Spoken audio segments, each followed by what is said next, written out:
Hey, everybody. Hope you guys are listening and are able to hear me okay. Of course, this is the Saturday edition of the Paranormal Portal, and we've got a lot of things coming up for you, including the Discord question of the week, the news, some incredible ghost stories and cryptid stories, and a surprising article that I found that apparently comes from a First Nations elder that talks about when a ship from the stars crashed. And these beings were with the native community for a couple of months until they were eventually picked up by a mothership. We're going to get into that and all this and so much more. So give us a couple minutes. We'll attach to the network and start the ball rolling. I hope you're ready because we're going in.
Hey everybody, welcome to the Saturday edition of the Paranormal Portal. We are live and absolutely unrehearsed, so whatever the hell happens, just keep that in mind.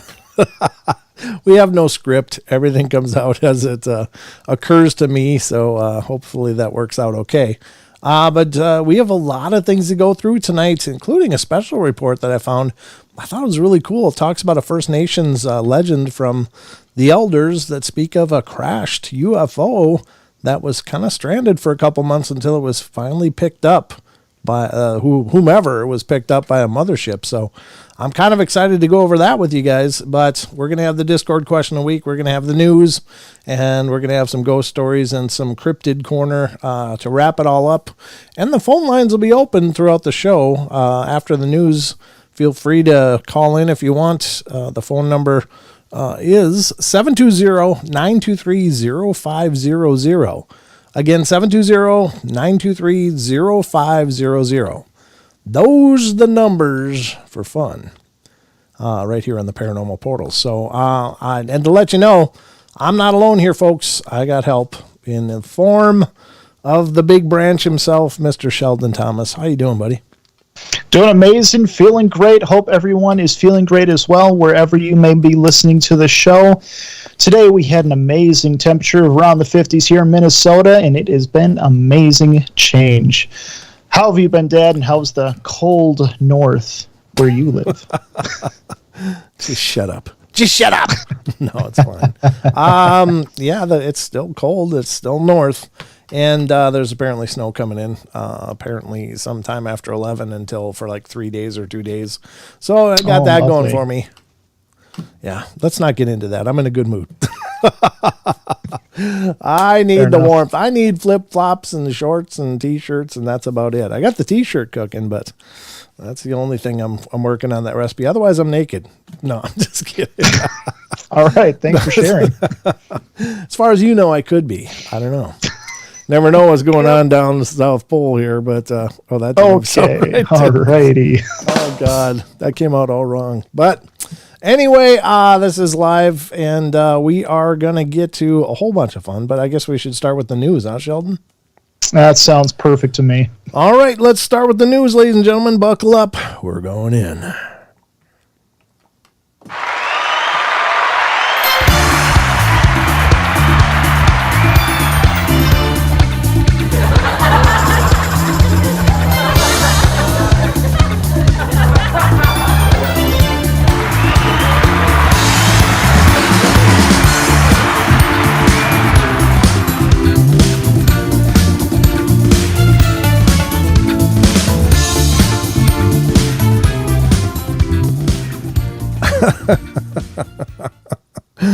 Of course, the chat is just going off about that.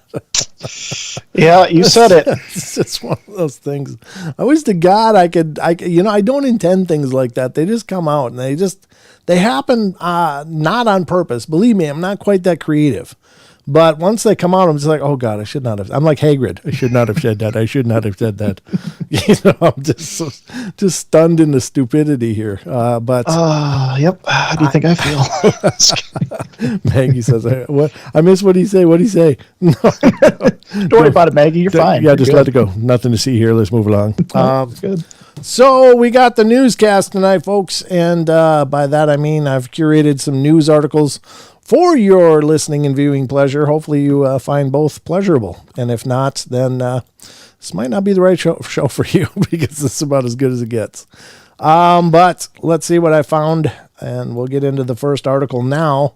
Again, these articles come from a site called unexplained-mysteries.com, and I can't praise this site enough. I love it. They just do a hell of a job. Absolutely top tier site. They're so timely, punctual. Everything up there is just really relevant, and I mean, it's cutting edge stuff. Cutting edge. I see stuff on there and I've never seen anywhere else. So to all of you at unexplained-mysteries.com, my God, keep it up. It's amazing. And please support what they're doing over there, folks. Go visit, go get signed up and become a part of what they're doing. Let's get to the first one, and this actually comes from the Paranormal Corner, the Ghost and Hauntings section, and it's paranormal investigator snaps the face of a ghost child in haunted fort. Oof.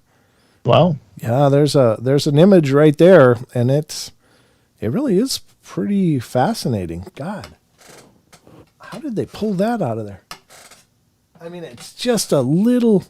I don't know if the highlighted section in the square has been altered at all, but because it looks much more crisp than the real And a photo. lot darker. Yeah, like they really cranked the contrast on it.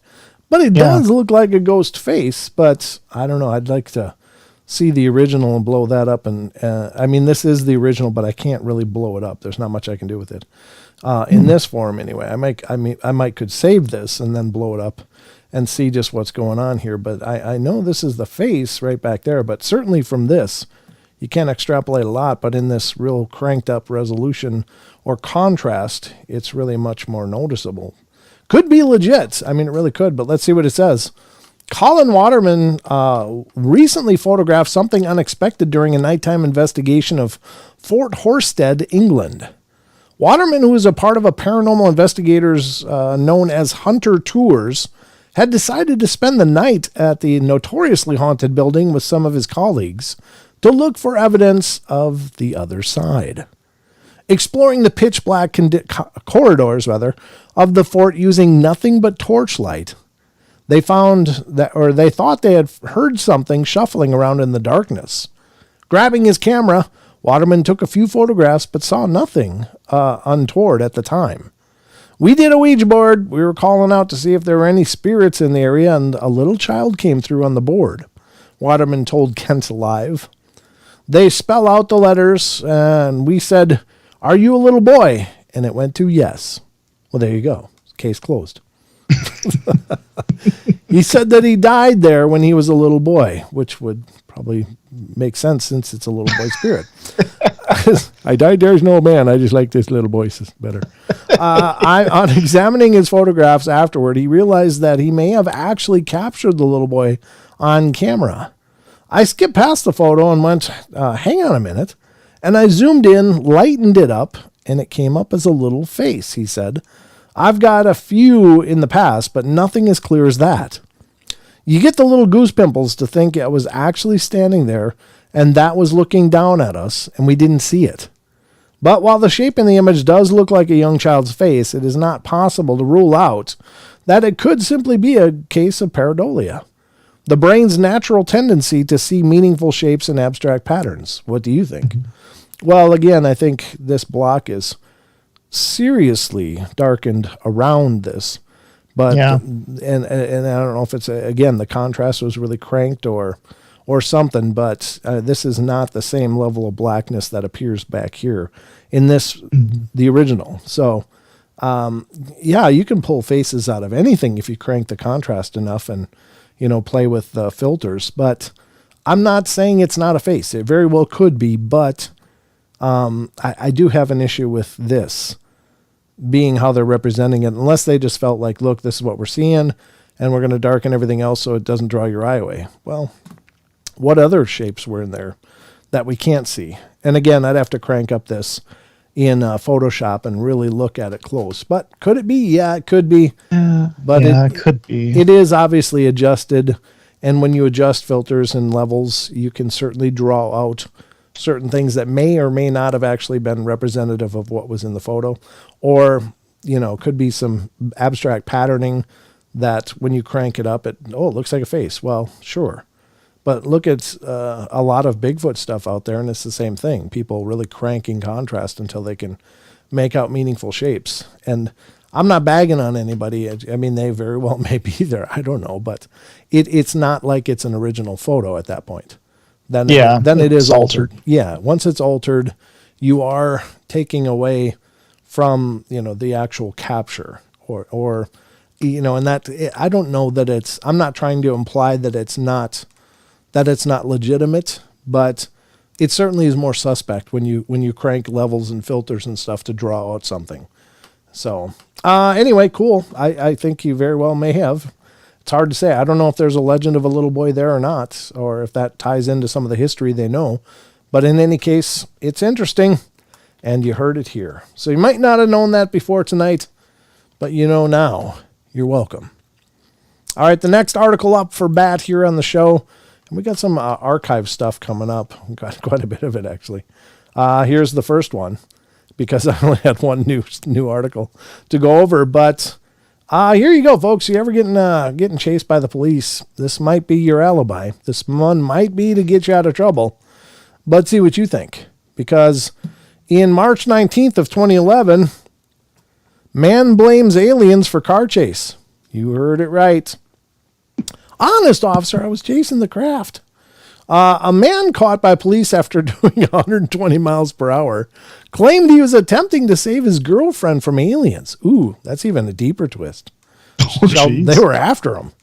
Richard Donald Blansket or something was apprehended by police after being chased through the fields, a church, and a cemetery.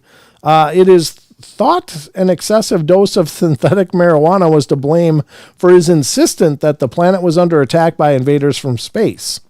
Richard Donald Blasket's Wednesday night antics should vault him to internet stardom. Why? He got high on Mr. Nice Guy, synthetic marijuana, and then hopped into his burgundy Jaguar to save his girlfriend from an alien invasion. Yeah. Oh my God.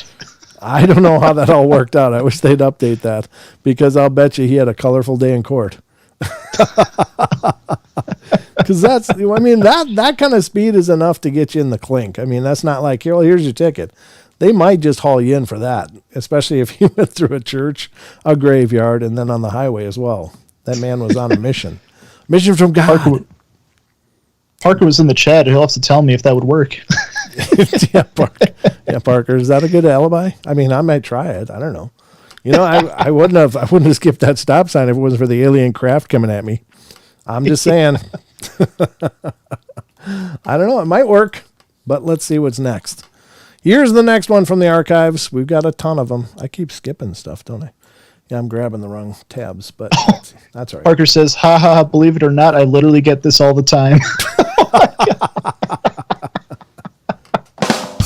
Parker's a dear friend for a long time of Sheldon's, and he's actually a law enforcement officer. So, yeah, he would know. He would know. God bless you. Thank you for your service, and keep those aliens at bay. Protect us all, Parker, please. Here we go. The next one. Malawi to make breaking wind a crime. God, I'd be in prison if I was over there. Oh my God. I mean, how do you illegalize that? It's like, yeah, Jesus, it's kind of a biological mandate, right? You got to get rid of the methane, and as unpleasant as it may be. Now, let me rephrase this. I've been around people that should be locked up for what they do, because they take great pleasure in sharing that with everybody. But yeah. Some people do. Some people do. But at least probation, I'm just saying. But February 1st, 2011, the Malawi want to make breaking wind a crime. The government of Malawi is planning to make breaking wind a criminal offense. The bizarre new law will see citizens being punished for fouling the air. Thank you. Thank you for letting me smell your colon again. Thank you so much. That is foul. In public forever, however, there has been a great deal of criticism based around the difficulty in determining who's guilty in any situation. Well, when I was a kid, we had that all sorted out. He who smelt it, dealt it. Oh, Jesus. I'm just saying, that's what we heard when we were kids. My goodness, what happens in a public place where a group is gathered? Do they lock up half of the minibus? Asked one concerned citizen. Breaking wind is set to be made a crime in the African country. The government of Malawi plan to punish persistent offenders who foul the air in a bid to mold responsible and disciplined citizens. Yeah. Well, I'm sure that'll work out great. Yeah, I think that's just another one of those unenforceable laws. It wasn't me. Prove it. Yeah. How do you do that? Let's go to court and argue this one out. I'm just saying it wasn't me. I don't know. That's strange. All right. What? That one is strange, yeah. Yeah. Well, you heard it for your first, right? You never heard of that one before, did you? No, I sure didn't. Well, in other strange news from around the world, here's another piece. Apparently, this guy has to eat his Wheaties in the morning or something, because there's a story of a man in India has 39 wives from February 24th, 2011. 39 wives, Sheldon. Wow. Yeah, that's a lot of anniversaries to remember. Poor guy. Ziona Chana is head of the world's biggest family with 39 wives, 94 children, and 33 grandchildren. Well, they all live together in a massive 100-room mansion in Bak Tuang village, where his wives sleep in dormitories and take it in turns to sleep in his bed. The needs of this family are so great, it takes 30 whole chickens to feed them in all for one meal. The family is organized with almost military discipline, with the oldest wife, Zathyangi, organizing her fellow partners to perform household chores such as cleaning, washing, preparing meals. One evening meal can see them pluck 30 chickens, peel 132 pounds of potatoes, and boil up to 220 pounds of rice. Wow. That's a lot of mouths to feed. What does he do for a living? My God. Not to mention the testosterone he must be cooking with. My God. There you have it, folks. I don't know.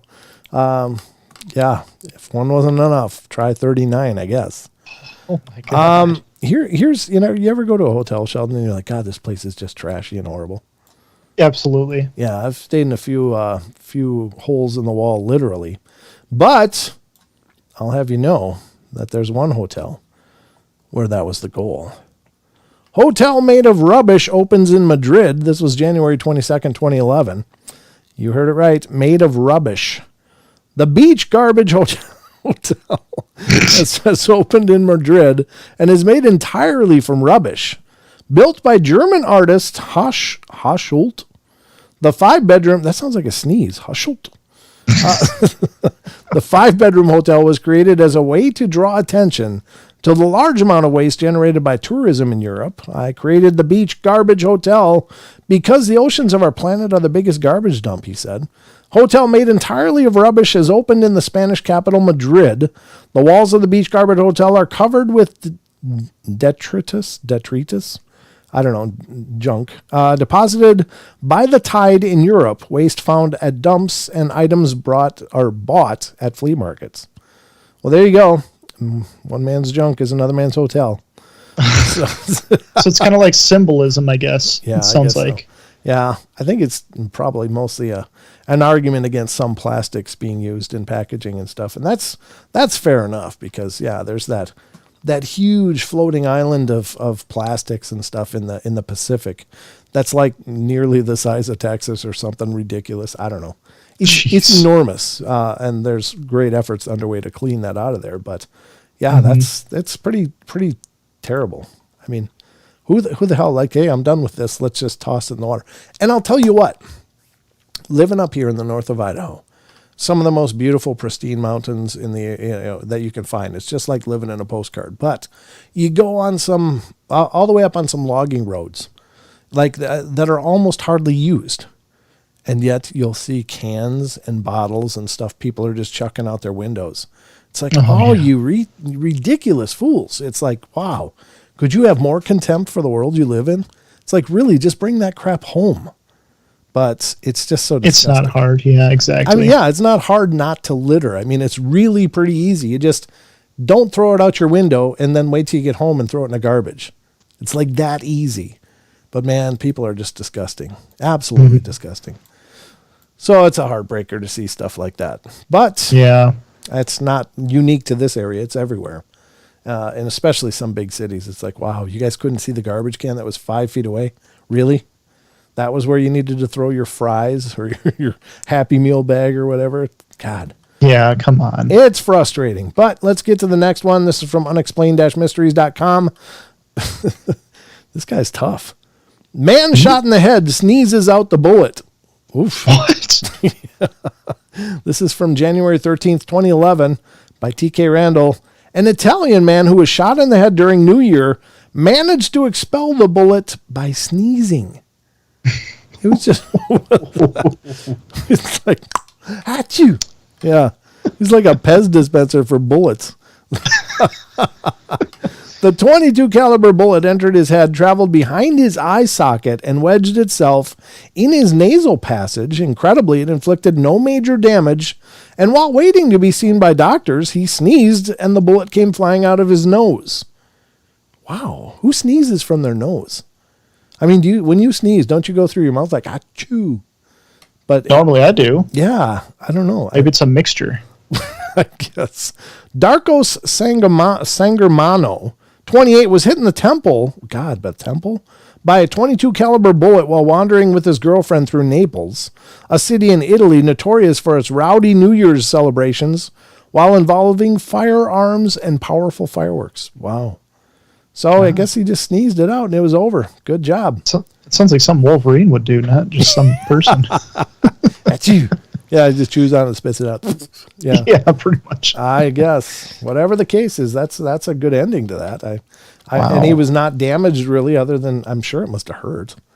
He must have had a hell of a headache or something. But yeah, that's not your everyday story. But you heard it here first, folks. What do we got for time left? 4 minutes. Yeah, I think we're going to get through everything. Nice. This one, we have 2 more. This one's. I never heard of this before, but we're going to hear about it together from the archives. December 10th, 2010. Here comes the story of cat calls police in the middle of the night. Nice. A cat in Swansea was found to be responsible for dialing 999 in the small hours of the morning.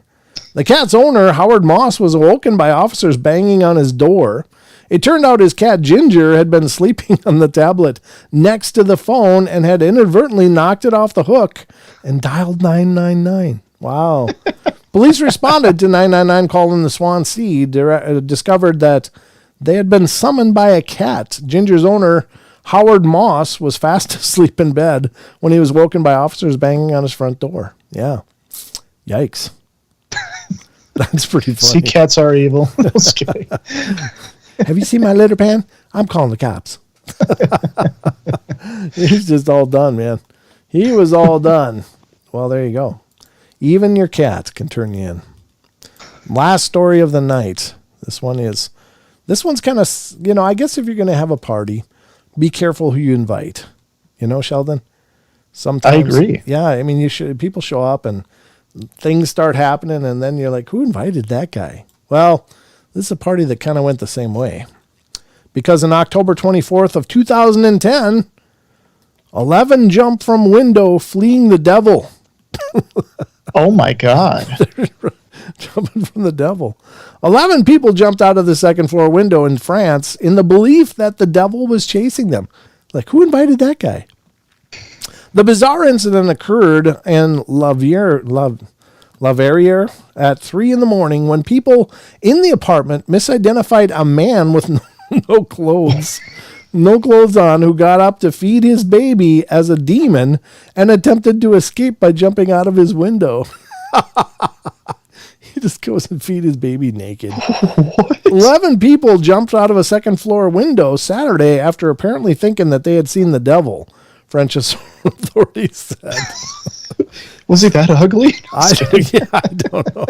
I mean, here's the thing. I can relate to the more clothes, the better. But I don't know what this guy looked like. But it gave people chills, apparently. They thought they were seeing something absolutely evil. So that's a man that needs a treadmill, I'm betting. But in any case, there you go. This has been a presentation of the Paranormal Portal News, folks. Hope you guys feel like you've been informed, because that's what the object here on the show. So let's get back to the rest of it, and we'll continue on from there.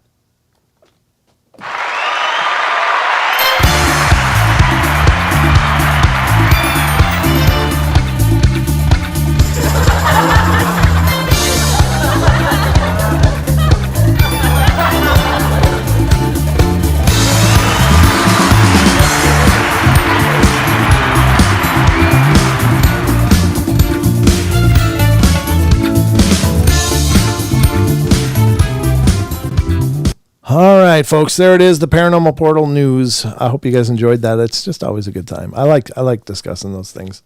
Bizarre, strange, weird, some paranormal, some just really strange. But I love talking about all of that. So, God, there's things flying by. My chat's catching up, and so everything is just spinning by. Anything that I missed in the chat? Well, we'll get to it after we get back. Folks, we're going to go to the first break, and then we'll be back in just a couple minutes. Do not go away. Do not go away. More to come. We'll be right back.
ladies and gentlemen, we're back in the second half hour of our 2-hour journey. So we're wrapping up the first hour here with a full half hour to go.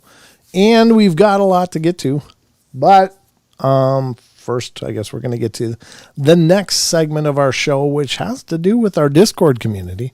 And for those of you that are maybe not yet aware for some reason, maybe you're new to the show or not a Discord user, but we do have a Discord community. And if you get involved there, you will find these questions of the week. And questions of the week are a segment that we like to do where it ties in. We ask our Discord community a question and having to do with the paranormal. And people provide their thoughts, their insights, their ideas about this strangeness.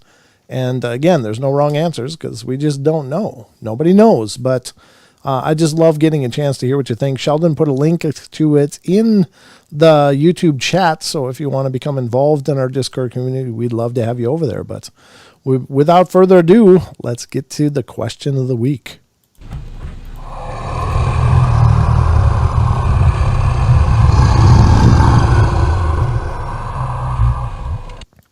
All right, ladies and gentlemen, this is the Discord question of the week, and we do these questions before every live show. Try to give you as much notice as I could. I meant to do it last night after the show, but I was so wiped out. I ended up doing a bunch of other things and then just went off to bed. So I did one today, and we do have some great responses. So we're going to get to that right now. So let me pull it up here. Sheldon, what do you think? All right. Just so you know as well, Sheldon, Morgan Anonymous, I think in that comment right under there, he was responding to the last one, just so when you see Morgan Anonymous come up right after the question, just know that that's a response to Android Purity from a prior one. So it's kind of out of order. So I would just skip that one because it's not as relevant for this one. It's a great response, but it doesn't pertain to tonight's question. So. Okay, yeah, no problem. All right, so for today's question of the week, there are those who are believed to be capable of magic.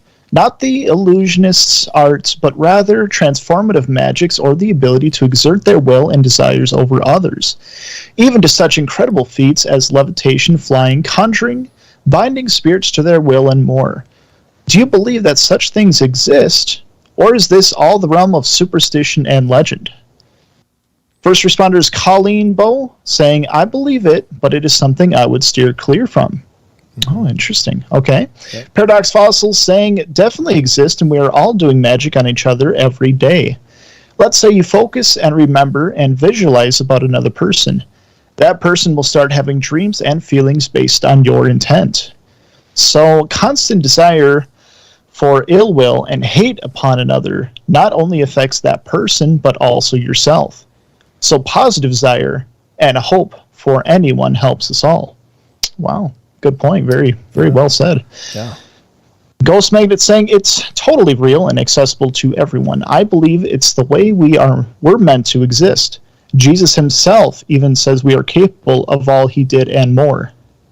I believe we now are so far away from our original design that it would be easy to get in trouble with it because we are no longer taught the arts.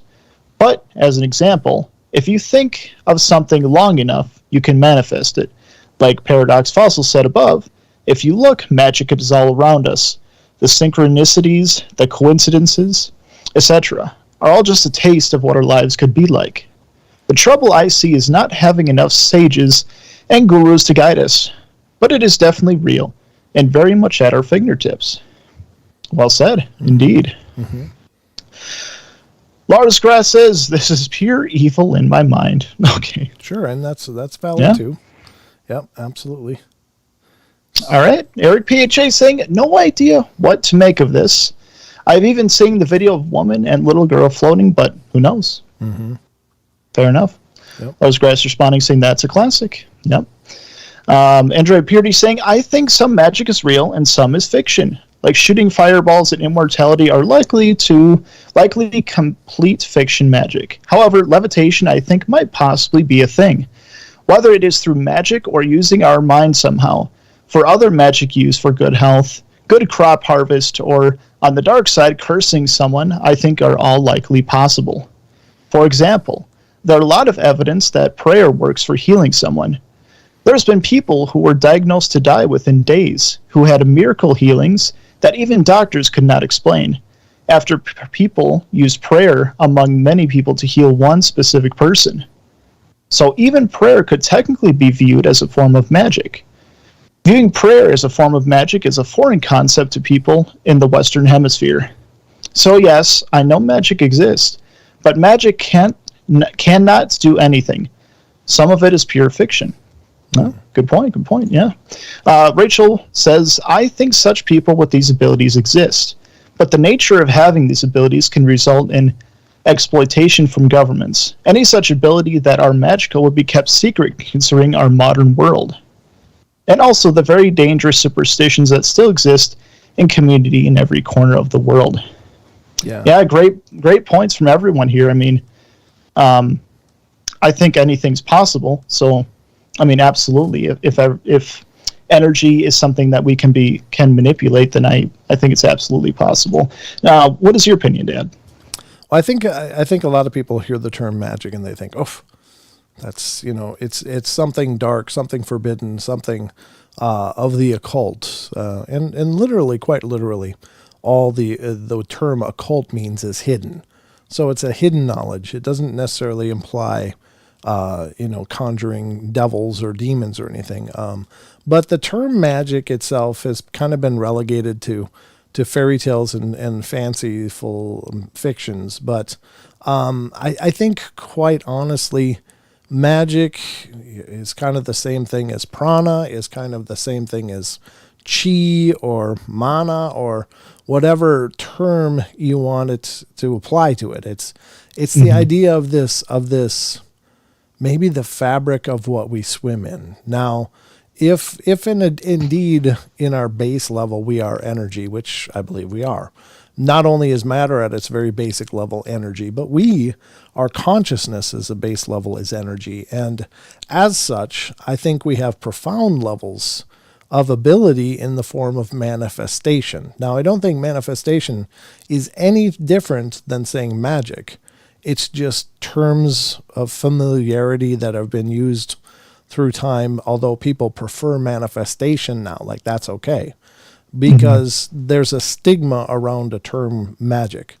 But I don't think that there's anything different. There's certainly a prayer is a summoning of the power of God.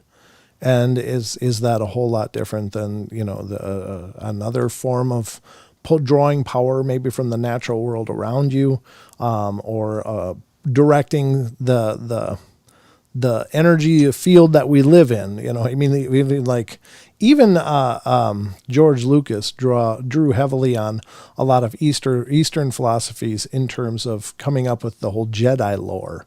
And it does borrow heavily from several different traditions, ancient traditions and such, but they just gave it a new word, the Force. But if you consider it is kind of a fresh, refreshing way to look at it, rather than saying there's magic everywhere. There's this force, and maybe it's the divine source that's everywhere. Maybe that's the best way to kind of encompass that in a term of understanding. But I think that is available to any who would dedicate themselves to that. I think that we do manifest all the time.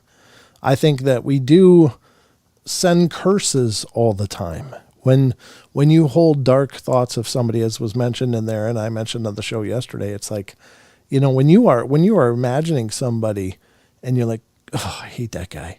Oh, that guy's such a dick. I just don't like him. Well, you're basically casting a darkness upon them, and you're projecting your own darkness. Energy follows intention. So the level of manifestation, I think, depends on the individual, how in tune they are with their own energy and the ability to shape that energy. Some people are born with natural ability, and some people develop those abilities through time. Now, is it dark and ugly? No, I don't think so. I think it's just this... it's the source of all things, and whether you call it magic or whether you call it the divine, does it really matter? No, because everything that exists is, in my opinion, is sprung from the divine mind. Like if it didn't spring from the divine mind, it can't exist, because In my opinion, I do believe in I don't want to get too religious, but I believe that there's a divine will behind all of this. Like, this isn't just an accident. That's my personal opinion. Now, as such, if we are these ideas that exist in the divine mind, and we're created and allowed to exist and explore and expand and improve ourselves, then it's something that's accessible to all people. It's a birthright that we are connected to the divine. But some people forget about that and they cut themselves off, and that's a whole nother can of worms. But my point being, yes, I believe magic exists. I think we see examples of the magic of the world all the time in the paranormal. I think that when these things happen, and it might be technology in some cases that's so profoundly advanced that it truly is magical, or it could just be these natural energies that exist around us that we're just not quite aware of for the most part. And sometimes they make themselves apparent to us in the form of maybe ghostly manifestations or any number of different phenomena, time slips, things like that. I think these are all examples of the magic of our world. But again, try not to get hung up on terms, because terms are just words of understanding. They're vibrations of sounds, but anything is given merit or degraded by the heart of the person, So I don't know if that. I mean, even intuition can be seen as a form of magic. Having a bad feeling about a situation that hasn't happened yet, and something bad happens. That form of intuition could be seen as a magic of sorts, or a sensing of magic type of thing. You know what I mean?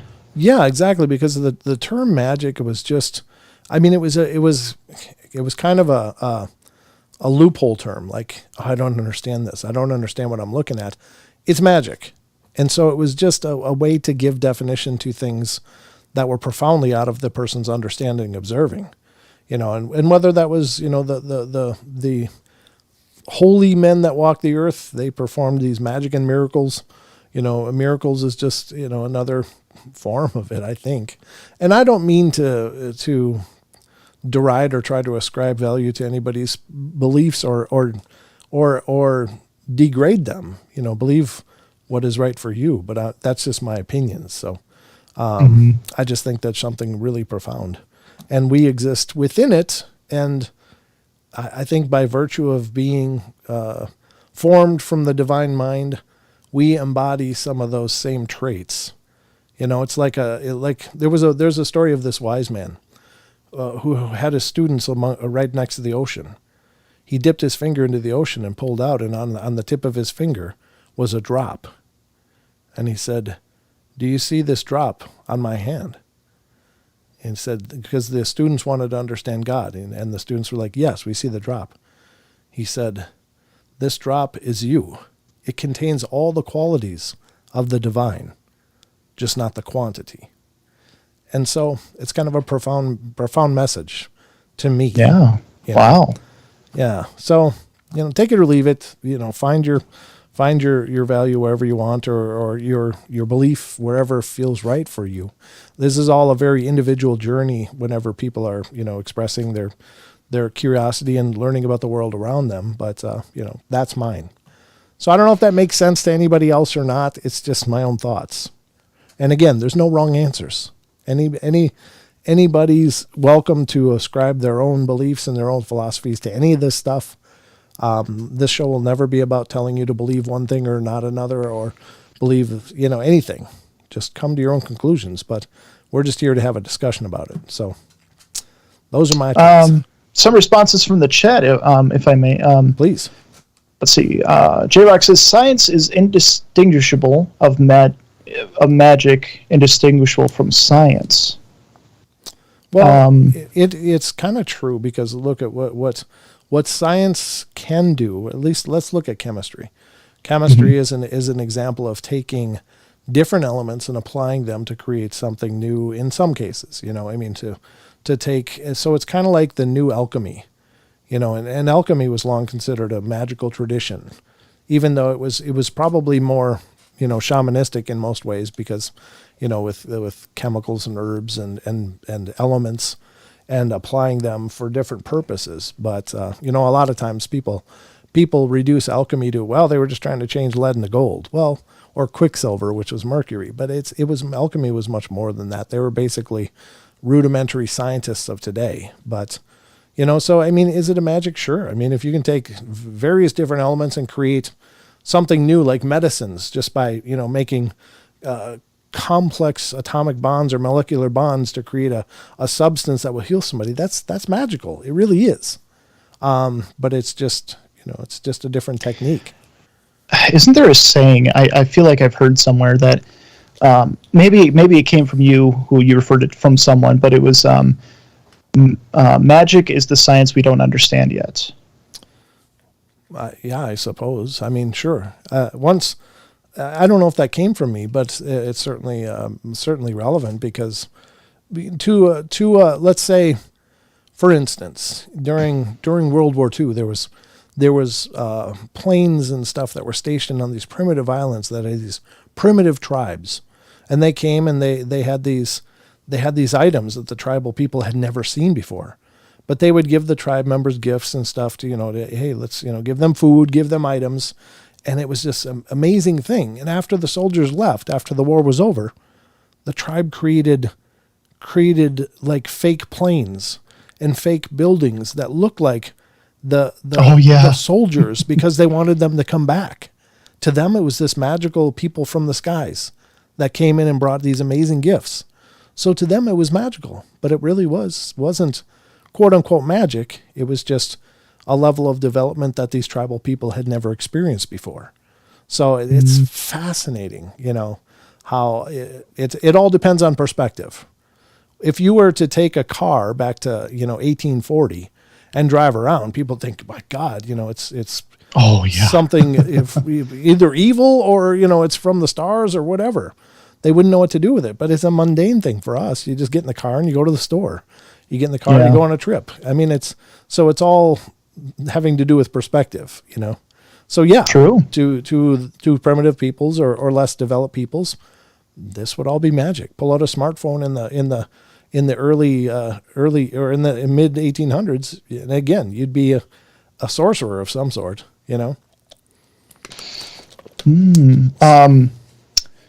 Let's see. John Stevens says, I think we're energy as well. Everything around us is energy as well. Yeah, I agree with that. Absolutely. Yep. It's go ahead. Sorry. Quantum mechanics. Everything breaks down to just energy and and it's almost like energy and information are two parts. The energy forms what the information says it should. I don't know. Yeah. Quantum mechanics is absolutely fascinating, but my God, wow. It's really incredibly deep. Go ahead. Oh my God! Even imagine bringing our computers that we have today back in the 1800s. Oh my God! Well, sure. If you go back in the turn of the century, let's say 1901, and said, you know what, in 68 more years, people are going to land on the moon. They would have probably tied you to a stake and started the fire. Literally, that would have been like blasphemy almost. It's like, what are you talking about? Crazy. Hello. And sure enough, in a short period of time, people were lobbing rockets into the stars. So Rachel Gets It Right says, I think magic is the center of all existence. It's a small seed of energy within us. Some of us can connect to that spinning sphere and attach a certain mechanism to manifest their own energy. Sure. We are. I think we are the manifestation of that energy in our lives. And we were given the gift of a light, and that can be the magic you're talking about or the divine light or whatever. But, we're connected to the source, which is like a string of lights. And the source is this amazing outlet that's, eternal. And we're allowed to shine, and we're allowed to develop our light and to, go on this course of discovery, self-discovery, discovery of the world around us, discovery of the universe. And who knows where it'll all end, but it's incredible. Life is incredible. Yeah. Android Purity says, I think maybe what they were trying to say is everything provern or proven, maybe, was once magic at once. Yes. Thousands of years ago, humans thought electricity was magical, like lightning was magic. Oh yeah, true. Mm-hmm. Yeah, exactly. It was the rage of the gods. The lightning was, the at one point it was the Thor or Zeus or any number of these divine beings were blamed for this incredible displays of power. But now we know it's just thermodynamics and atmospheric sciences, but it's still cool nonetheless. It's still amazing stuff. But yeah, I think it's, again, it's just about a term. It's a term. The term magic can mean so many things, and it depends on the person. To me, it's just another term. It's just another word to try to describe what we don't quite understand, or what we don't, whether it's our true selves, that what we're capable of, because I believe that we are capable of a whole lot more than what we are manifesting currently. But maybe as we grow and develop, we'll do better and become more in tune with everything, and in doing so, we'll, find ourselves and find each other. Who knows? Yeah, absolutely. So great discussion, though. And this is why I love the Discord community. I love every chance we get together to talk and share ideas, because all of this stuff is fascinating, and it's all completely amazing to me. Like, this stuff just doesn't get old. I don't get tired of hearing about your guys' ideas or what you think and how you view the dynamics of what these things are. Again, there's no wrong answers. You might be absolutely right. I might be absolutely wrong, but for right now, we just don't know. And so I don't ever, again, I don't try to speak from authority, because I can't possibly understand all this stuff, but I think about it an awful lot. So, Andrew Purdy has a question, a good one, I think. Andrew Purdy says, Brent, why do you think most people will say magic does not exist, even religious people? Because I think by definition they attribute it to magic wands, Harry Potter, wizards from Dungeons and Dragons, or the darker, horrible stuff, and so that's their paradigm. They will say that the divine exists, and they will many of them that have a religious background will say that exists, but I don't think that it's all or nothing. I think that it's just terms of understanding. So the term magic in and of itself is very threatening to people, because it implies another power.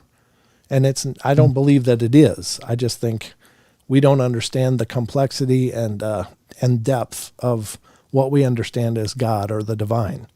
And there is so many facets of what that means that we just have we have binaries. It's either this or that.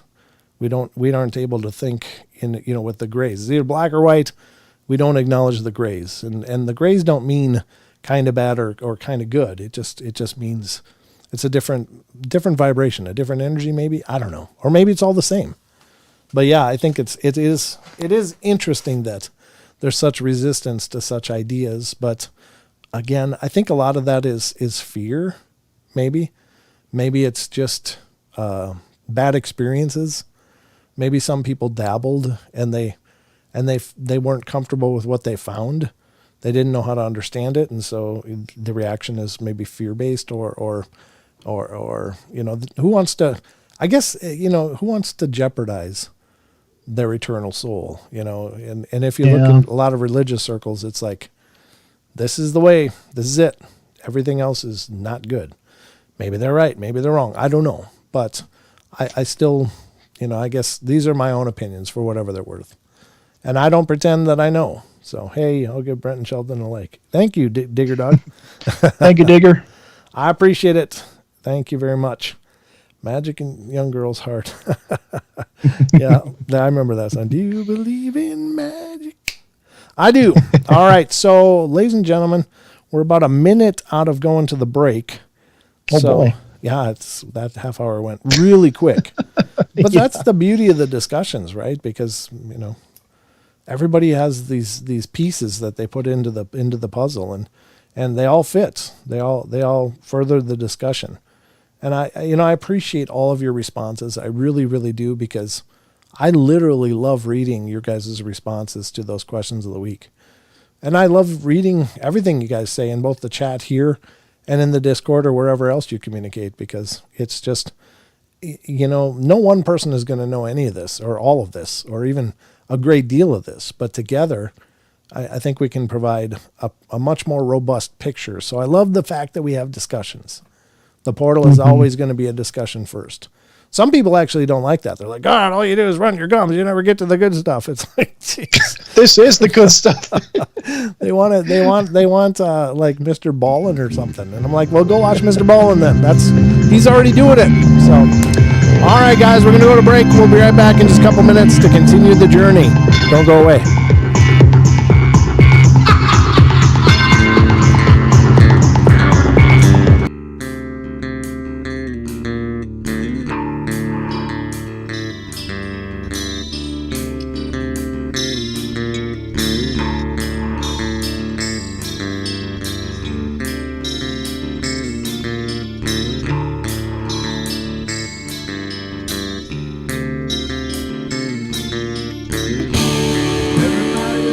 Play their games.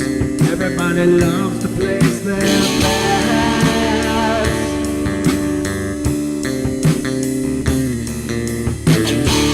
They don't understand the price I paid. They don't care to comprehend.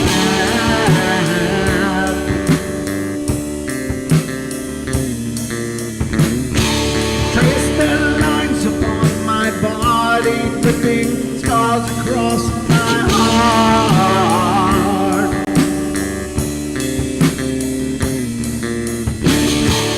Raging anger pours inside me as their lies keep falling apart.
With my silence, I am not a stupid boy.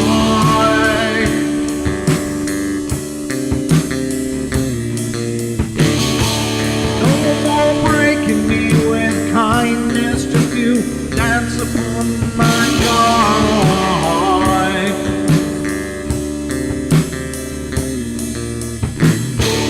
Leading me with empty promise, you're just another fucking mess.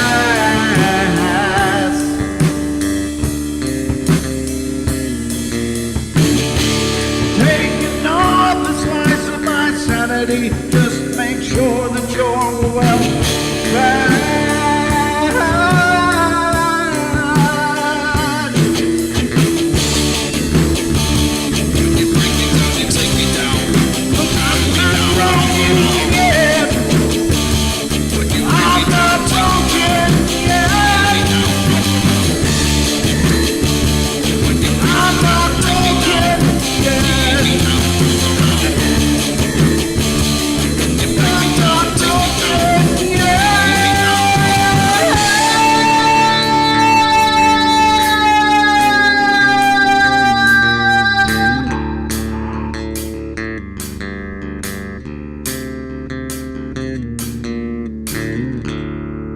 A nightmare from which they cannot wake.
seem to be connected with an area. A house, usually. Poltergeist disturbances are fairly short duration, perhaps a couple of months. Hauntings can go on for years.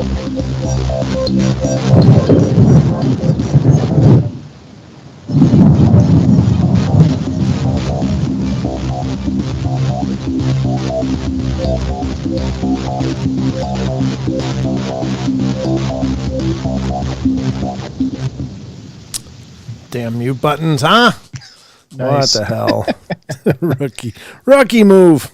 Okay, so if anybody wants to call in, you can certainly do so. The call-in number is 720-923-0500. And that's always available. So we'd love to hear from you if you got something to share. We had some great call-ins last night. Appreciate all you people that called in. And let's do some shout-outs for those people that are here chatting. It's fine if you're just out there listening and are not actively chatting. That's certainly just fine as well, first of all. Looks like I'm the only one in TFR, so not much going on over there. But, Sheldon, what do we got over here in the YouTubes? Well, we have Chris Cat, Flyer Tuck, Ghost Magnet, Haxer1, Jake Fortes, John Stevenson, J Rock, Christian Lee, Lily Pond, Mere Nuisance, Nacy Malcolm, Ninja Dave 1970, Opal, Demetria.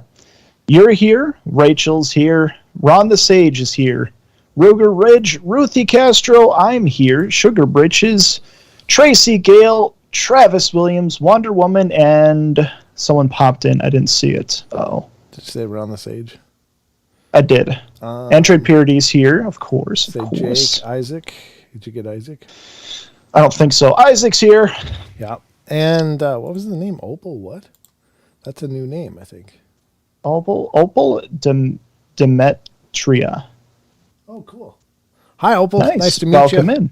Yeah, it's always good to meet new listeners. People stopping And by. Blondie Lady. And Blondie Lady. Nice. That's all a right. new name. Yeah, welcome to the show, everybody, and I hope you guys are having a good time. As we dive into the second hour of our show, we're diving into more of the paranormal fun and goodness that you've come to love here on the show. Now, I think I want to get to the article that I found that talks about a First Nations legend. That's not it. Where the hell is it? Ah, there it is. All right. This talks of a First Nation legend, and it's come from howsandwise.com. Last night I found another article on there that I thought was a lot of fun. It had to do with a nurse during World War II-ish that was apparently telepathically connected to one of the survivors of the Roswell crash. And as she worked in a base and was able to connect with the person and had talked at length, and there's a book out there that article was shared by Rachel in our Discord on the general tab. So if you want to reread that or you want to check out, I would like to check out that book. The book sounds really interesting, and I get it. Some people hear, telepathically talk to who? It seems kind of far fetched and out there, but the UFO experiencers often talk of telepathic connection with these beings whose mouths don't move. They're having conversations, but it's all mental. And so that's not a new phenomenon. It comes up all the time in the UFO world. And while it seems hard to understand for a lot of our Western sensibilities, it's kind of cool. But this story is called From howsandwise.com. It's written by Vicky Verma. And I'll put it on screen. Story of the Star People by Indian Elder. An alien ship crashed in 1945, rescued by mothership after months. And that's pretty profound. 1945 really wasn't that long ago. So this is apparently Dr. Ardy Six Killer Clark, an author of the bestseller book Encounters with Star People, Untold Stories of the American Indians, collected lots of stories about the UFOs and alien encounters from the Native American Indians. She herself belonged to Cherokee, indigenous people of the United States. Sorry to cough. Damn. And there's a picture of her. Don't say damn, I'm not going to let you do that anymore. Dr. Clark learned about the Star People from her grandmother when she used to tell ancient legends of Cherokee people. She spent her childhood hearing stories about the origins of the indigenous people of America, Pleiades, and her ancestors who still carry the DNA of Star People. She wrote in her book, Ancient Astronaut Theorists Maintain that Star People have been visiting Earth since the beginning of time. Clark has many UFO stories that she heard from Indian tribal elders, and one of them was told by an elder named Harrison. According to Clark, she knew Harrison for 25 years, but he had died before she wrote this story. Harrison was a respected elder among the Northern Plains tribes of the U.S. states of North and South Dakota, Wyoming, Idaho, and Montana. The tribes witnessed many UFO sightings, but Harrison's story happened before the famous Roswell UFO incident. Harrison said that he was only 12 years old when his grandfather took him to a place located on his ranch where he saw a large alien ship crashed on his land.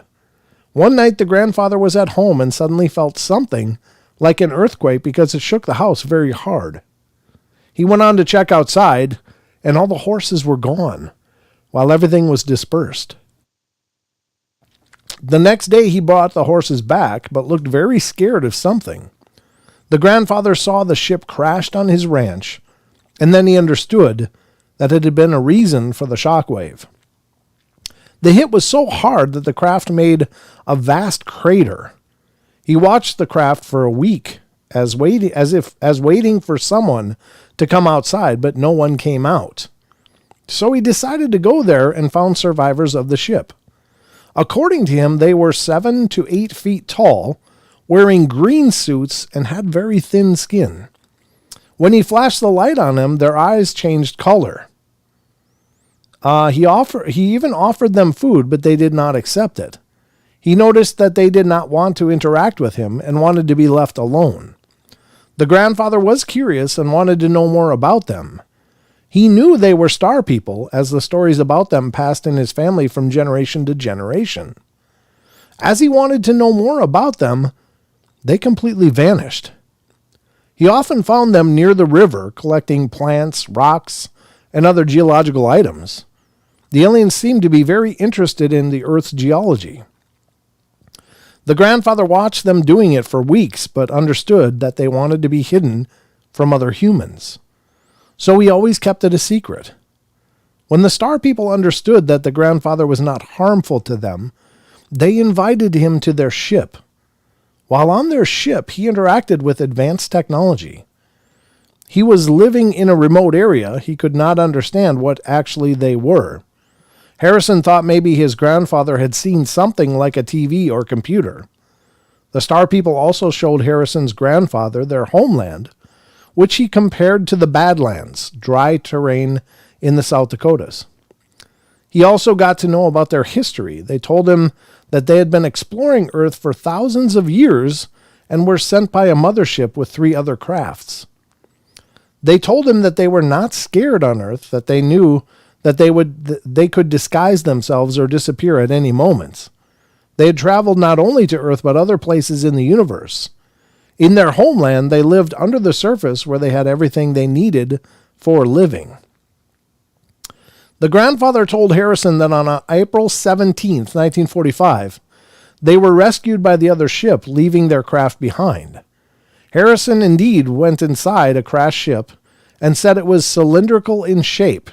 He even sat on the ship's seat and said it covered him like an envelope and released him when he tried to go away.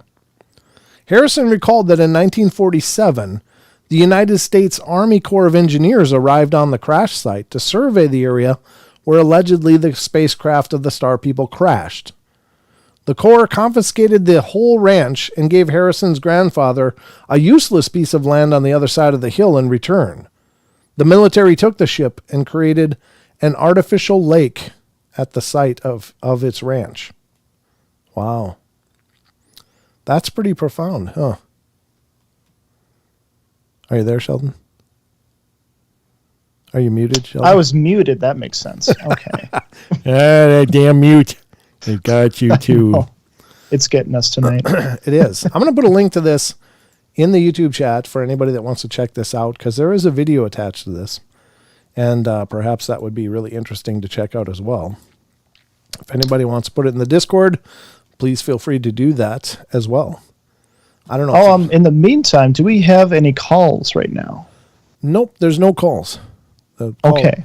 Call board is empty. Why do you ask? Well, Kyle was asking when it was a good time to call in, but anytime's a good time to call in. It's always a good time to call in, Kyle. Go ahead. Come on, Kyle. Yeah. Kyle. Nah, kitty, that's my papa. Sorry. South Park. True. I love South Park. I used to love South Park. I guess I haven't watched it in years, but anyway, yeah, call in if you'd like. But great story. I love that story. Very profound. I think there's probably a lot to be gleaned from the First Nations and Native Americans' histories. They've just seen everything that's happened here for generations upon generations, whether it's dealing with the strange creatures of our world that we don't understand, or the lights in the sky that we don't understand. They've had a long time relationship with all of these things. So no. When you look at world history, like places like Europe, we have like thousands of years of history of, all over the world except for America. A lot of history was lost, and that's just I keep bringing this up every now and then, but it's so tragic to me. it is. It's really sad. I don't know. I guess it's one of those things. If I really believe if we're meant to learn something, it's going to be brought to us into our understanding somehow. But it is tragic that we've lost some of the stories. And I think this is true of even the aging generations that are in nursing homes and stuff. The stories they could tell, the things that maybe no one will ever write down, and that will be lost, And it seems like such a tragedy. I don't know. Maybe it's just me. Yeah. But I think No. I think Yeah. every person has seen amazing things and has fantastic stories that they could tell. Whether it's just their personal experiences or if they saw profound things throughout the journey, all those things will be lost to time. But, then again, there'll be new experiencers coming up, and hopefully they'll write them down or something. In our age of the internet, it's easier than ever, thank goodness.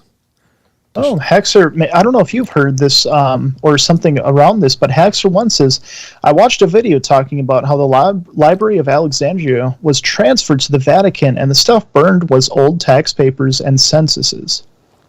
I don't know. It could be. Again, I hope so. It would be nice to know that it's still there somewhere, all that information, but who knows what's in the basement of the Vatican. I mean, my God. Oh, yeah, true. The Catholic Church was very aggressive in their pursuit of different cultures and stories and recording, and the Jesuits as well were prolific, recorders of information and stories.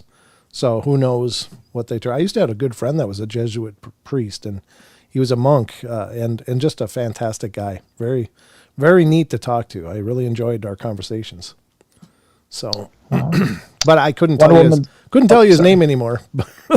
Oh, yeah. It's been lost to my time. But yeah, what did you say, Wonder Woman? What? Wonder Woman said scientists cannot find DNA related to Stonehenge era builders. Yeah, who knows? Maybe they were giants. Wow. Literally. Who knows? I guess it's hard to know. Did they recover DNA from the site that doesn't match anything now? Is that what the story is? I don't know how they would know if they didn't have a piece of DNA evidence to go by. How do they know that they can't sort it out? So they must have something to draw that basis on. Like it doesn't exist anymore. Okay. Could they have been Atlantean? Could they have been giants? Could they have been from other places in the cosmos? Who knows? Yeah, that's very so many questions. Well, that's the journey we're on, right? Because that's the paranormal. That's right. That is the paranormal for sure.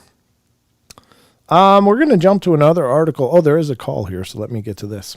Now there's a call. Sheldon, you sensed it coming. This is from area code 406. You're on the air. Hello. Hi, how are you doing? Hello. Oh, Britt. Oh, wow. Am I on your show right now? You're on the show, brother. How you Yeah. doing? This is Kyle, formerly known as, I thought it was Yeah, but, whatever. I'm not very good at these things. Anyway, I've been a big fan of your show for quite a while. I really appreciate your family and everything you do. And I just wanted to say, I really appreciate your intellect that you bring to the conversation. Oh, thank you, brother. I really thank appreciate you. that. That's really nice. And, please continue what you do. I'm just a spectator in your wonderful world that you develop for us. Wow. Anyways, I have got so many stories to tell you. I don't even know where to begin to touch up on it. Wow. Well, if you got a lot of stories, you could do it. We could do a podcast together, an episode, if you're interested. I'm so glad you said that, because man, if I go tell these stories, eventually I'll forget them. You know how? Sure. I guess they say a memory is a memory of a memory. Yeah. Maybe. Yeah. And it'd be a shame to let some of these things fade away into history like they do. Oh yeah. So I tell you what, brother, can you email me at paranormalportalradio@gmail.com? It's just the normal email, or you can go to the paranormalportal.net if that's easier for you to remember, and reach out to me via email there. But either way, yeah, just email me and we'll figure out a time we can connect, and yeah, I'll have you as a guest on the podcast. Oh, great. Thank you, Brent. I'm really glad to hear that. And I just want to tell you, keep it up. I love the family. Oh, and boy, I have some pretty exciting things that might be kind of helping get people just help figure it out a little bit, because it's a really weird, confusing world out there. I feel at this time. It's I don't know if it's more confusing now or not. It sure seems like it, but I think that also the cool part is that now people can exchange information at the speed of light.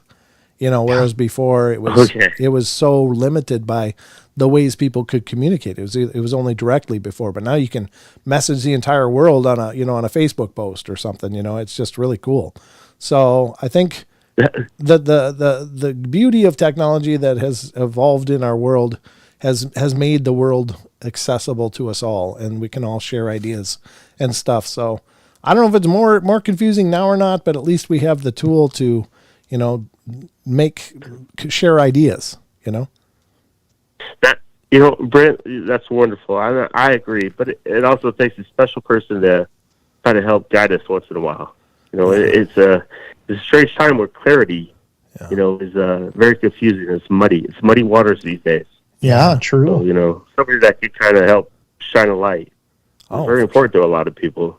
And I feel like you do that. So I just want to say thank you. Oh, thank you, brother. I appreciate it. I love doing these shows, and I love meeting you and everyone else that calls in and communicates with me. That to me is the greatest honor. But yeah, brother, if you want to share your stories with our podcast audience, I'd be honored. And you connect with me, and we'll sort out the when, and we'll make it happen. Okay. Yes, thanks, Brent. I appreciate that. I love you so much. I love everybody there. I love the channel. And y'all have a good night. All right, love you too, brother. Thank you, and we'll be talking to you. Thank you, Kyle. Thank you. Bye. Thank you. That's really cool. I mean, so if somebody says they have a lot of stories, sure, they could share a story here or something. But I just think rather than try to piecemeal what he has into a series of calls, it's easier to have him on for a long discussion. And that invitation goes out to all of you. If any of you out there listening have a ton of stories you'd like to share, it certainly is easier between 45 minutes and an hour of a podcast episode to record a more robust, picture of what you've been through, rather than, a 5-minute phone call or something. So I'm not meaning to turn phone calls away from the live show. Those are wonderful. If somebody just has one thing they want, hey, guess what just happened? This just happened. Okay, cool. Talk about it.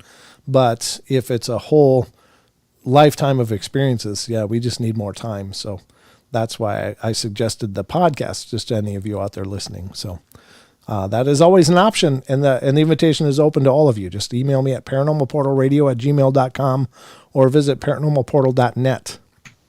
That's our homepage. Yep. So links in the chat. Links in the chat. Absolutely. So very cool. Thanks. It's just wonderful. I mean, it's so humbling to hear words like that. So thank you, brother. I really appreciate that. That means the world. So let's get to this article that we're going into now. And this is the Factinate article that we've been going through. We're on number 25 now that I know where we're at. Because the other show I was rereading a bunch of them. But on Wednesday I wasn't I, Sheldon? Are you muted, Sheldon? Say again? Yeah, never mind. It's a bloody mutiny. There's a mutiny going on here tonight. All right, let's get to the number 25. Footsteps in the snow. Factinate article is Unforgettable Creepy Encounters. So let's see what it says. Once upon a time, I was lounging around in my boyfriend's house with a friend. He lives in this huge house with a big pond out back. What happened? That was a big ad that just popped up. It was funny. Oh, no, that was just Factinate. Yeah, just wants to. Yeah. It gets nervous when I try to leave the site. If I move out of the window, it goes, hey, don't do that. So he lives in this huge house with a big pond out back and 4 floors. It's about 20 years old. My boyfriend was out for the night, and my friend and I went out back deck for a smoke. It was about midnight, and we were chatting away, laughing, having a good time, looking out over the pond. And then suddenly my friend gasps, looking down at the ground below her. I look down to see what she's looking at, and I almost started screaming. A blizzard had just passed the day before, and we had been the only 3 people in the house since it's hit, so we thought. When we looked downwards, there were 10 or so trails of fresh footprints in the snow, going to every window, every door, and eventually up the staircase that led to the porch, with the footprints ending right where we were standing. But that wasn't all.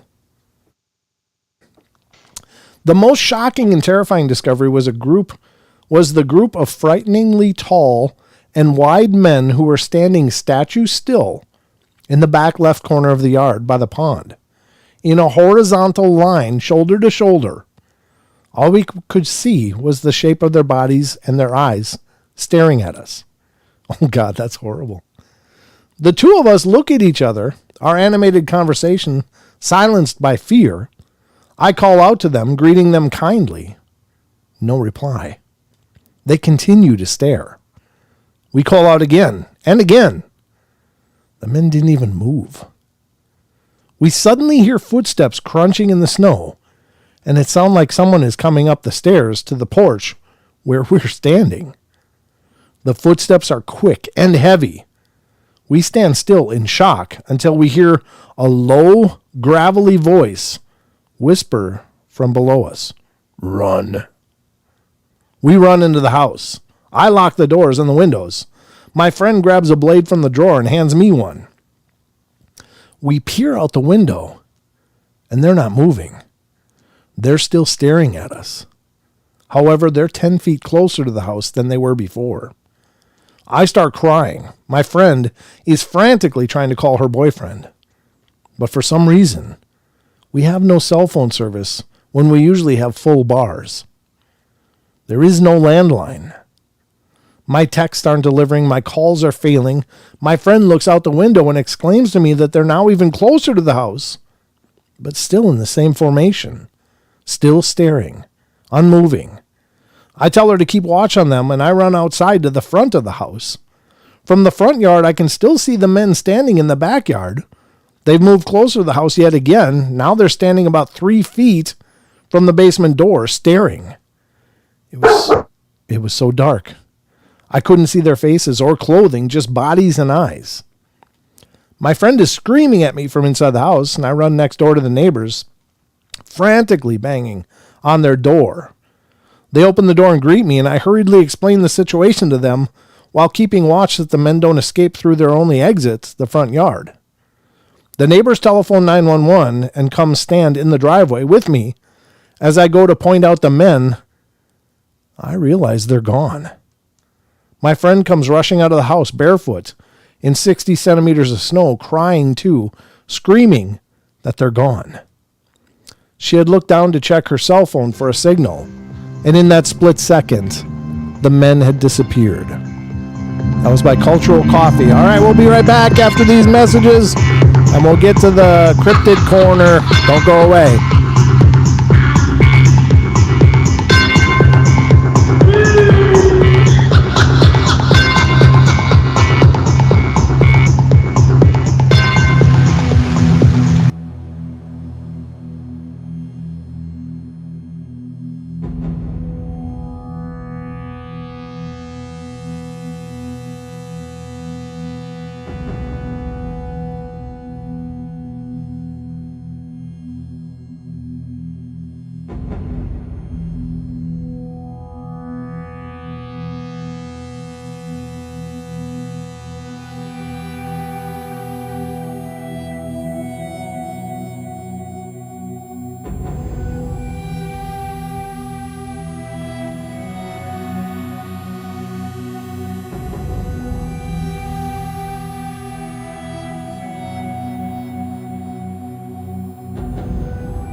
All right, folks, there we go. We're back in the last half hour of the journey already. My God, the time goes quick when we're doing the paranormal.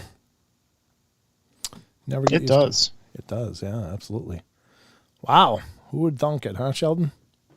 Lightning fast, just like magic. I don't know. It's magical. Why not? Yeah, you had that sound effect. I do. It's my magical sound effect. Yep. I've got a few of them here. I've got to load up a whole new bank, though. These are getting a little tired. Jesus. You know. They add a little flavor to the show, though, don't they? They do. They do. Absolutely. Like a sour flavor. I'm just kidding. I preemptively womp-wad you. Oh, you knew. I knew it was coming. All right, so folks, we're going to dive into the cryptid corner of our journey here tonight, and we're going to start out with a story that we are going to do last night, but then phone calls started rolling in, which to me are always a priority. I love talking to you guys, so I can just read these stories whenever. Ooh, somebody got spanked. Nice job. They got nuked. Good job, mods. Good job, Sheldon. Good job, mods. That's awesome. Get them out of here. Get them out. Yeah. He ain't paying the rent. Let's go. All right, so we're going to get into the cryptid stories, starting with the Bigfoot story. And this is from SasquatchChronicles.com. Again, you know the show. But check out the blog at SasquatchChronicles.com. It's a great repository for amazing information and other listener stories that don't always get made into episodes, just because if Wes made an episode for every email he would receive, he would be into about thousands of episodes now, I'm sure. And the man is extraordinarily busy, you know.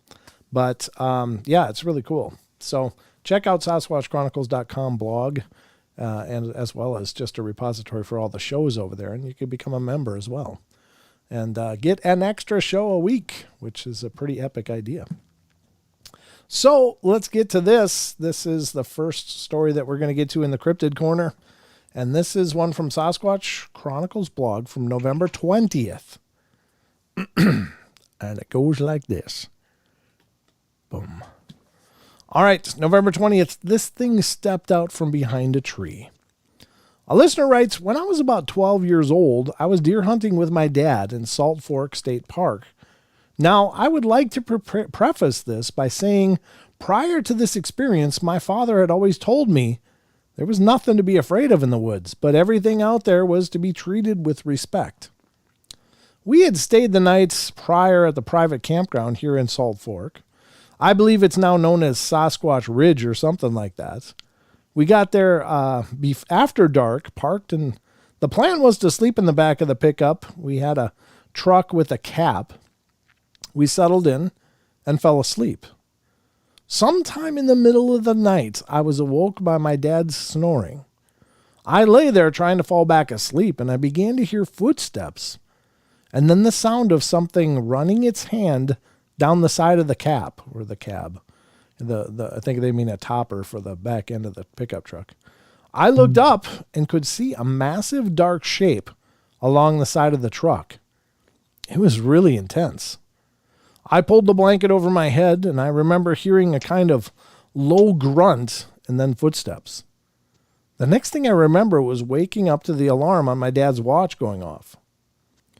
We got everything around and went out to where we was hunting. We sit on the side of the hill where three hollers come together. At about 8:30 or so, a decent buck came strolling down the path in the bottom of the holler. I took aim and shot him. He ran up the opposite side of the holler, just out of sight, and then fell down. Dad said, let's just let him lay and see what else might come in. We can go get him in a bit. So sometime later, we decide to go back up and collect the deer. We gather up our gear and head up the opposite side of the holler. As we crest the hill, I see the deer, and then I see this thing step out from behind a tree behind where the deer was laying. I stop and was trying to figure out what exactly I'm looking at when Dad crests the hill behind me. This thing is standing there over the top of the deer. It was kind of rocking back and forth, looking at us. It didn't seem to know quite what to do. It started making this low growl type of noise. Dad steps in front of me and says, no, no, no. It's his deer now, and kind of pushes me behind him.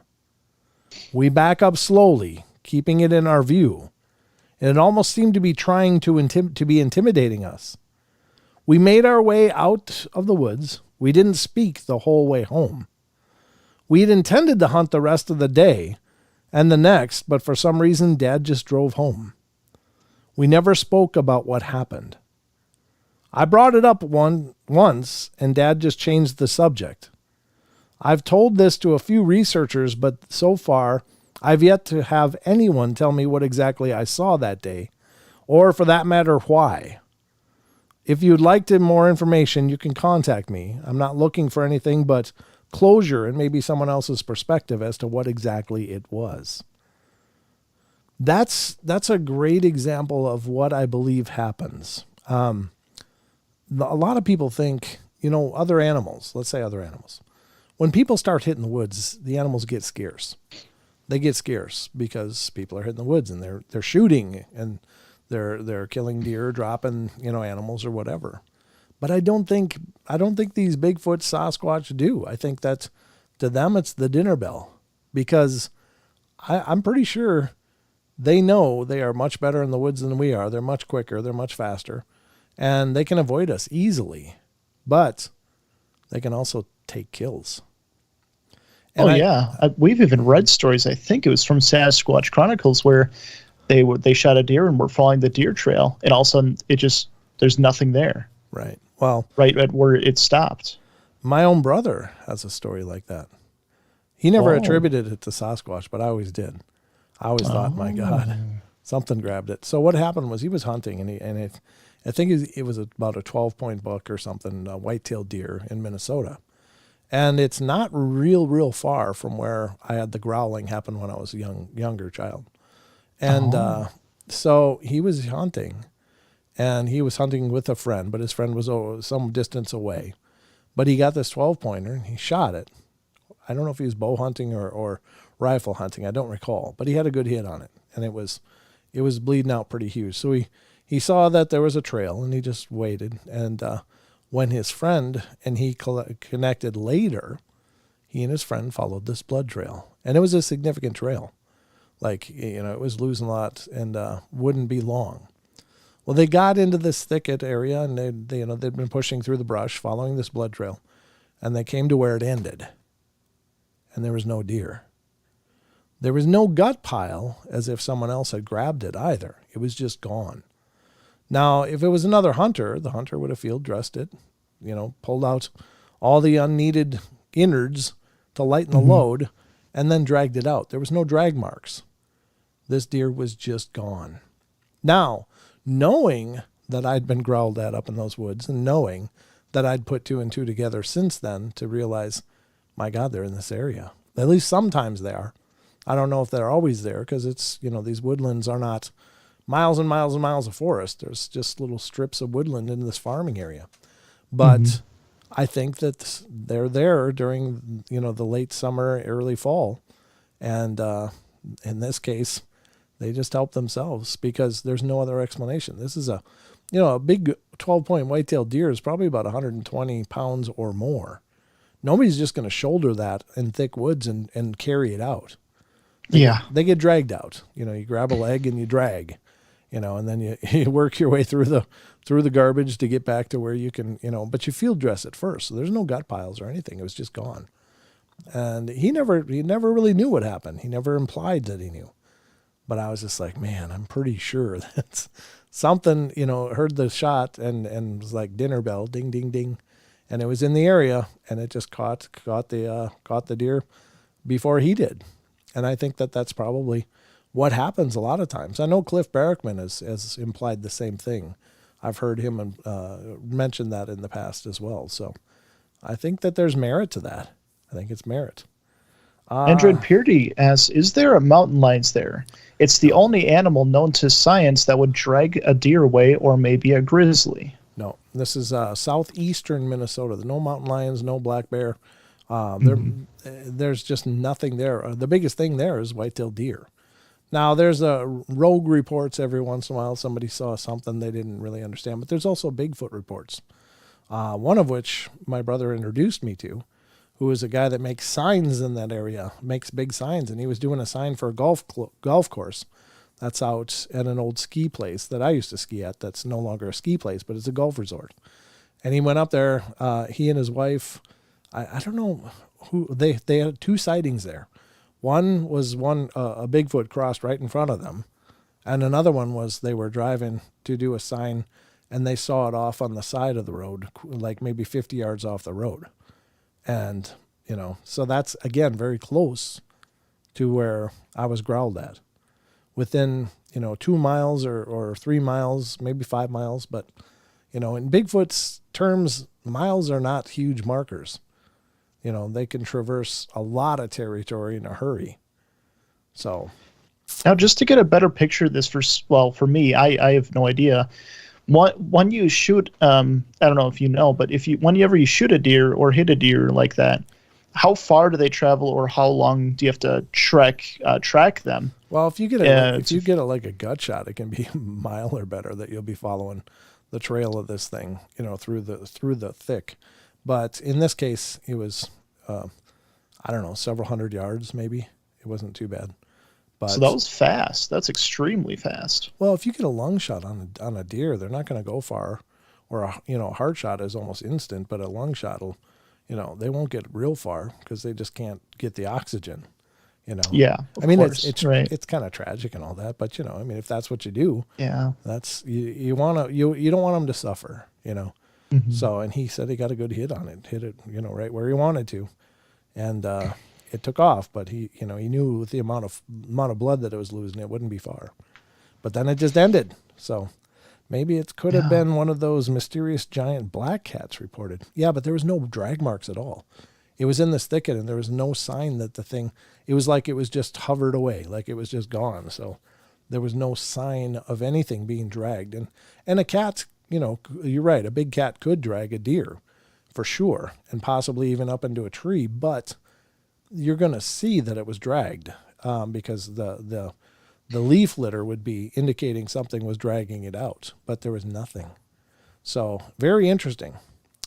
So take it or leave it. I don't know. I mean, I'm just guessing. I wasn't there. I don't know, but it's one of those strange things. I think Bigfoot are plenty comfortable just waiting for the dinner bell to ring and running in and taking it. So, True. Yeah. So let's get to the next one. And this is from Phantoms and Monsters. This is a Bigfoot encounter.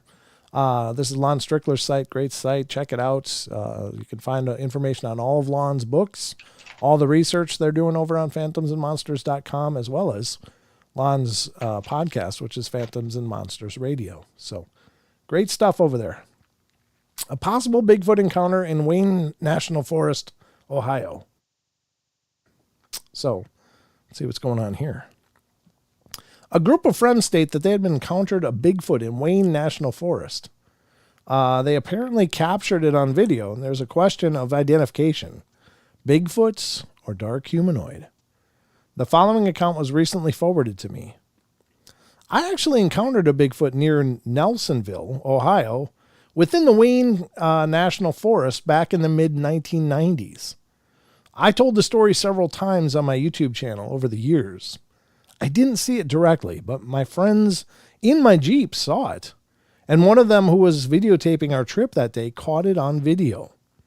What happened was I stopped my Jeep Cherokee on a gravel back road to retrieve a book of music CDs from the back of the vehicle. When I opened the hatchback, my friends started screaming, telling me to get back inside the truck. Well, I quickly slammed the hatchback closed and ran to the driver's seat and got in and locked the doors. But by the time I looked around, I didn't see it, and it was gone. Plus, we were eager to get out of there fast. We all watched the video not attached, many times back in the 1990s, and I could never explain what we saw. The friend who recorded the video sent the video away to some Bigfoot investigator instead of sending him a copy.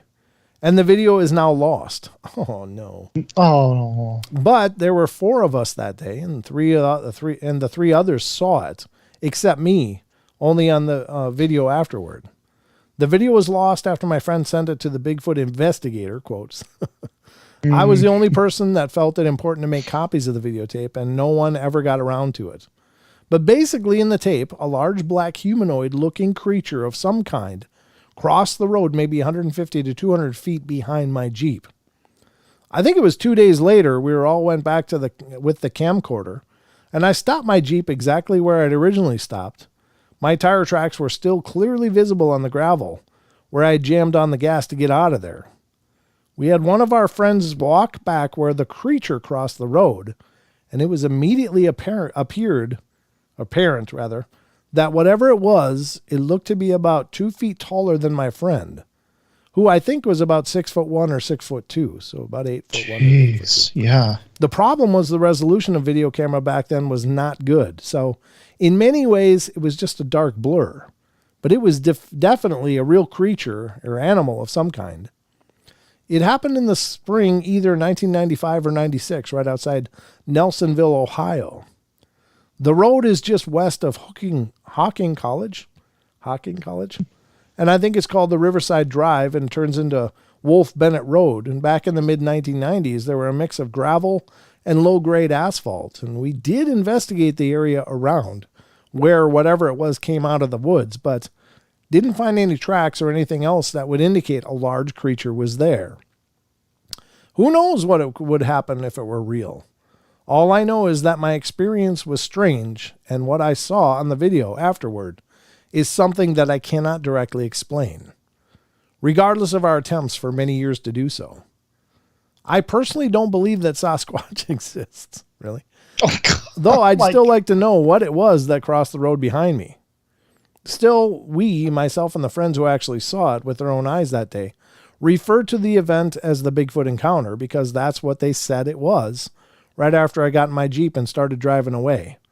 My friend rewound the videotape and I watched the footage through the black and white viewfinder, and indeed, I could see something walking a ways behind me.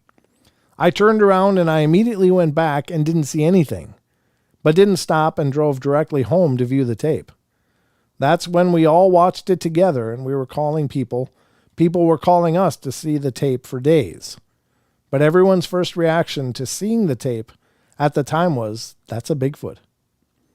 I'm still perplexed by what it actually was or could have been, but it makes for an interesting story to tell.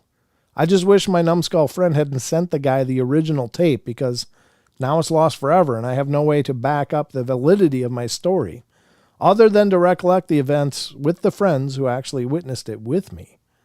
Otherwise, people are free to chalk it up as just another lost the tape story. And I totally get it. I'd feel exactly the same way, but I didn't see it other than the tape, and I was on the tape. That's by BM. So, very interesting. Just a simple road crossing, but even an event like that is just really profound. Because something crossed the road that shouldn't have been there, according to traditional logic.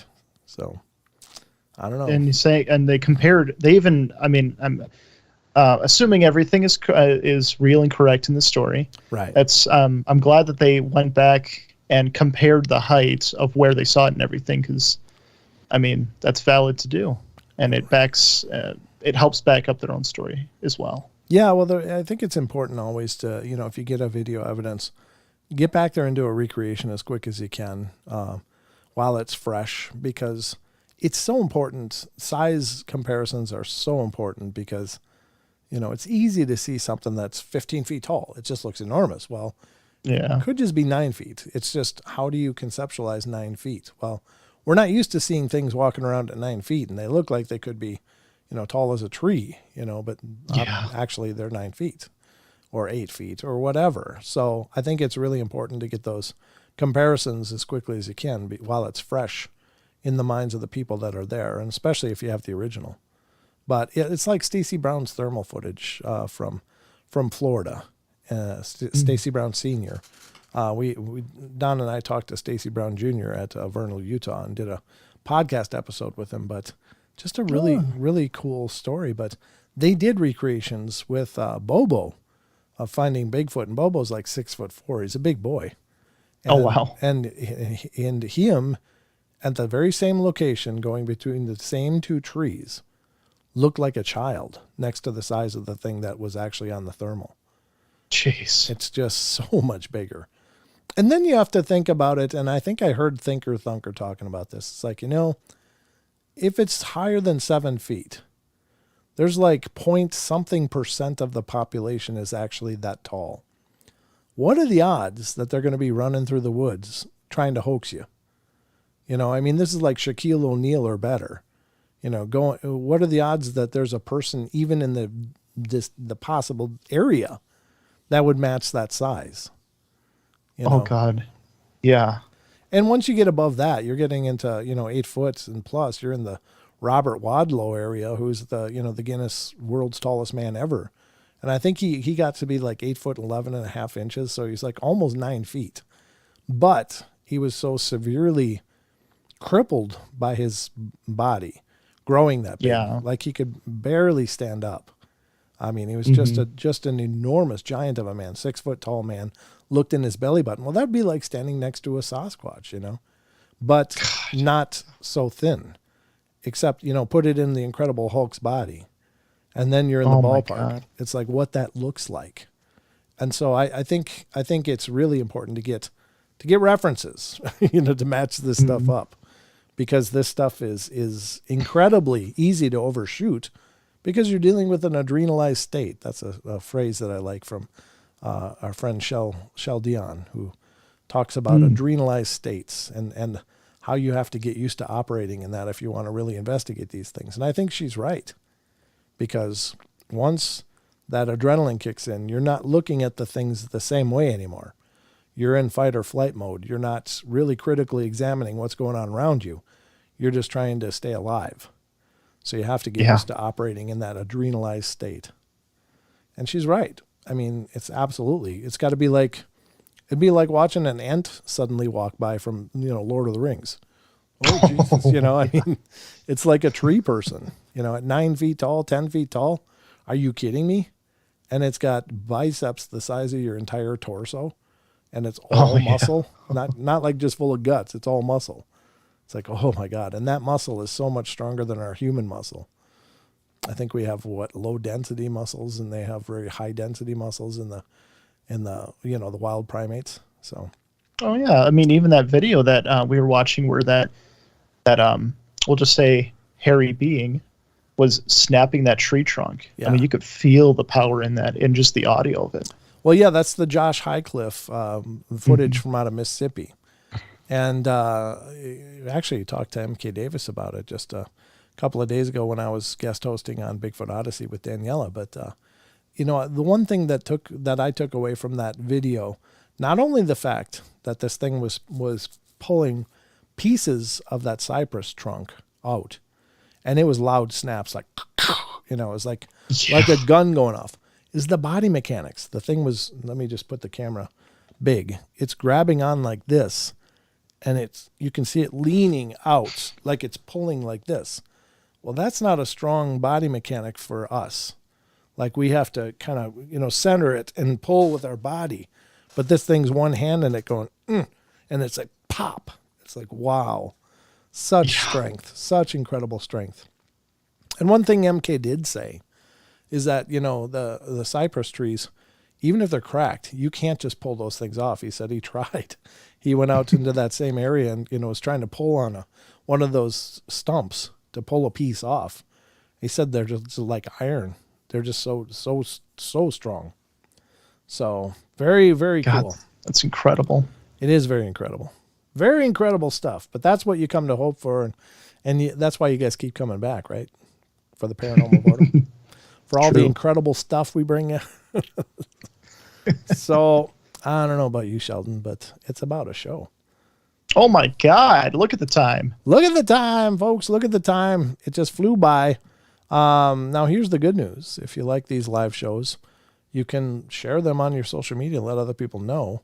But we do them 3 times a week from Wednesday nights to Friday and Saturday nights.